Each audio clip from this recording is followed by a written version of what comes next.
जिनके घर में उनकी बहन और बीबी में उनको समानता पता नहीं है, ऐसी समुदाय से हम क्या उम्मीद रख सकते हैं। और अभी जब हमारा मंदिर का मुद्दा छेड़ा है तो आप इस पक्ष पे ललकार रहे हैं कि बीजेपी हिंदू और मुसलमान कर रही है। अगर बीजेपी हिंदू मुसलमान कर रही है तो 70 साल पहले 1947 में क्या हुआ था, जब धर्म के आधार पर इस देश के 2 टुकड़े कर दिए गए थे, तब किसकी सरकार थी, तब किसने हिंदू मुसलमान करा था। आज अभी तो सिर्फ बाबरी और ज्ञान बाकी है, अभी ताजमहल पे मुद्दा बाकी है। और रही तीसरी बात तो सुनिए, अभी 30,000 मंदिर बाकी है।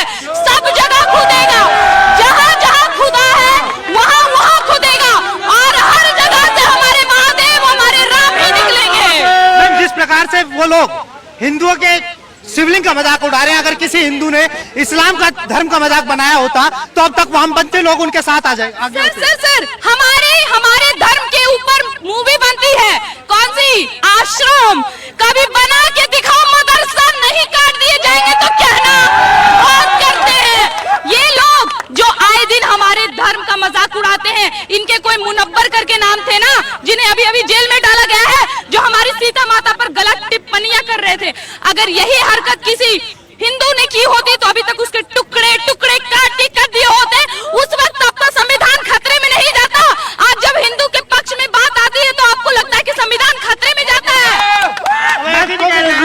तो क्या राजा है, वो कह रहे हैं, मुसलमानों से आह्वान कर रहे हैं कि मुसलमान सड़कों पे आए और जेल भरो आंदोलन करे। हर जिले में कम से कम 2 लाख मुसलमान जेल भरो आंदोलन चले। सर बहुत बढ़िया, बहुत बढ़िया। आपको अगर ये उचित कार्य लगता है आप ये भी करिए, पर क्या है ना सर, बीच में आते आते आपको गाड़ी से आना पड़ेगा। हो सकता है गाड़ी पलट जाए, कुछ भी हो सकता है ना। हमारी मोदी और योगी की सरकारें, कुछ भी हो सकता है। तनिक आहिस्ता, तनिक संभल के, आपको बहुत सारे मौके मिल गए हैं। 1.5 से अभी 35 करोड़% हो गए हैं। आप लोग को इतना मौका दिया गया, अब हमारी बारी है, झेलिए इसे। वो वैसे कह रहे हैं कि इस मंदिर को नहीं, मस्जिद को नहीं जाने देंगे और इस मस्जिद के लिए कयामत तक लड़ेंगे। सर जाइए, आप कयामत तक जाइए, जहाँ जाना जाइए। आप अपने 7 पूर्वज का नाम बताइए अपने 7 पूर्वज का नाम। आपके 7 पूर्वज, आप इस्लाम धर्म जिसको आप अपना कह रहे हैं, आप अपने आप को मुसलमान कह रहे हैं। हमारा भाषा क्या है, इस देश का भाषा क्या है, हिंदी। हमारा हिंदू संस्कृति में हमारे वेद, हमारे पुराण किस भाषा में लिखे गए हैं, संस्कृत में। हमारा महाभारत, रामायण, भगवत गीता सब लिखा गया है संस्कृत में। कुरान किस भाषा में है, अरबी भाषा। अरब क्या इस देश का भाषा है, अरब कंट्री का भाषा है अरबी, तो आप इस देश के कैसे हुए। और अगर आप इस देश के देशवासी हैं तो आपके देश में, आपके ही बीच में 1 करोड़ बांग्लादेशी, रोहिंग्या सब घुस के कैसे बैठे हुए हैं। आप अपने आप को इस देश का देशवासी कहते हैं। धिक्कार है ऐसे देशवासियों पर। आरोप लगाया जा रहा है कि पिछले 8 सालों में हिंदू मुस्लिम भाईचारा बहुत खराब हो गया है। अच्छा, और उससे पहले 1990 में क्या हुआ था, चलिए छोड़िए, हिंदुओं की हटा देते हैं। 84 में क्या हुआ था, आपने सिखों को किससे पूछ के मारा था। हिंदू मुसलमान के मुद्दे को करिए साइड।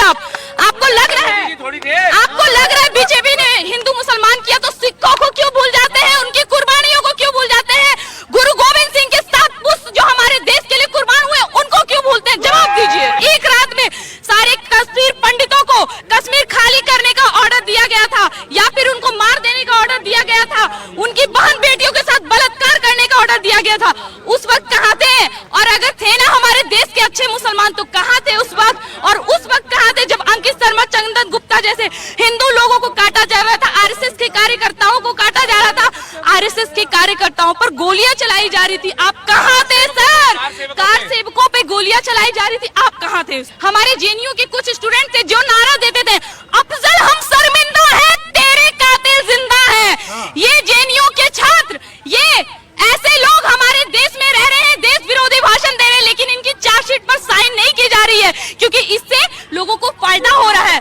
ये वही लोग है ना सर, ये वही लोग है ना जो हमारे देश में रहते हैं, हमारे देश का खाते हैं, हमारे देश को डसते हैं। इन लोगों से और क्या उम्मीद करेंगे। ये कभी अफजल हम शर्मिंदा, सीए एनआरसी जो हमारे देश हित में आया था, वहां पे उन्होंने बोर्ड ले आया, किसान आंदोलन, वहां पे उन्होंने बोर्ड ले आया कि अफजल हम शर्मिंदा है, तेरे कातिल जिंदा है, बुरहान वानी को सजा नहीं देनी चाहिए। इतने सारे आतंकवादियों के आप खुलेआम नाम लेते हैं और अपने आप को कहते हैं हम इस देश के वासी, हम लोग आंदोलन करेंगे, जो करेंगे तुम लोग को वो मानना पड़ेगा, फैसला मानना। ऐसा नहीं है सर, देश अभी भी संविधान के हक पर चल रहा है। ये आए दिन जो आप कह रहे हैं, बहुत सारे हमारे नेता का बयान है कि संविधान की हत्या कर रही है मोदी सरकार, तो सुनिए, हम अगर आपको ऐसा लग रहा है कि बीजेपी हिंदू के पक्ष में है और हम अगर संविधान को मार के काम कर रहे तो सुनिए, अगर हम संविधान को मार के महाभारत पे चलने आ गए तो 18 दिन में आप खत्म हो जाएंगे। मैम, आपने संविधान की बात की है कि ये देश हमेशा संविधान से चलता है और चलता रहेगा, लेकिन ओवैसी कह रहे हैं कि इसमें एक एक्ट था 1991 प्लेसेस ऑफ वर्शिप एक्ट कि कोर्ट तो उसका उल्लंघन कर रहा है। सर, आपने कितने संविधान के रूल को फॉलो करा है? अच्छा, किस संविधान में लिखा हुआ था कि कश्मीर में ऐसा होना चाहिए? किस संविधान में लिखा गया था कि जब 2014 में बीजेपी सरकार आएगी तो उसका इस कदर विरोध करना कि देश को जला देना? किस संविधान में ये सारी चीज लिखे थे कि आपके सीए एनआरसी में जो लड़कियां बैठी हुई थी मुसलमान, उसको जो पथराव कर रही थी हमारे सैनिकों पे, उसको आप शेरनी का नाम दे? किस संविधान में लिखा था? आपने अभी संविधान के कितने रूल को फॉलो किए जो आप हमसे उम्मीद रखते हैं? और आज भी ये देश संविधान के साथ चल रहा है। हमारी बीजेपी सरकार संविधान के साथ चल रही है, वरना दोबारा इस सत्ता में कभी नहीं आती। मैम, चुनाव के समय अपने आप को हिंदू कहने वाले अखिलेश यादव ने एक विवादित बयान दिया। उन्होंने कहा है कि हिंदू जिस पेड़ के नीचे पत्थर रख दे, जिस पेड़ के नीचे एक भगवा झंडा लगा दे तो वहाँ मंदिर हो जाया करता है।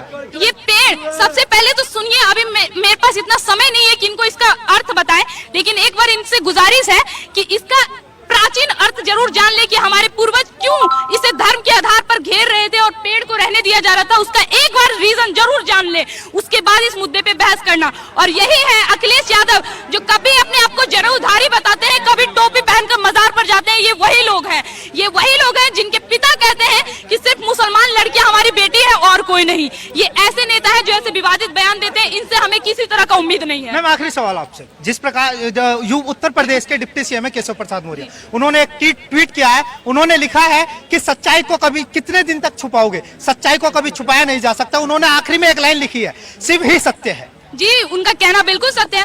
शिव ही सत्य है, सत्य ही शिव है। आप अभी ही नहीं, प्राचीन काल से कभी भी आप देख ले कि हमारे देश में जहां जहां आप खोदोगे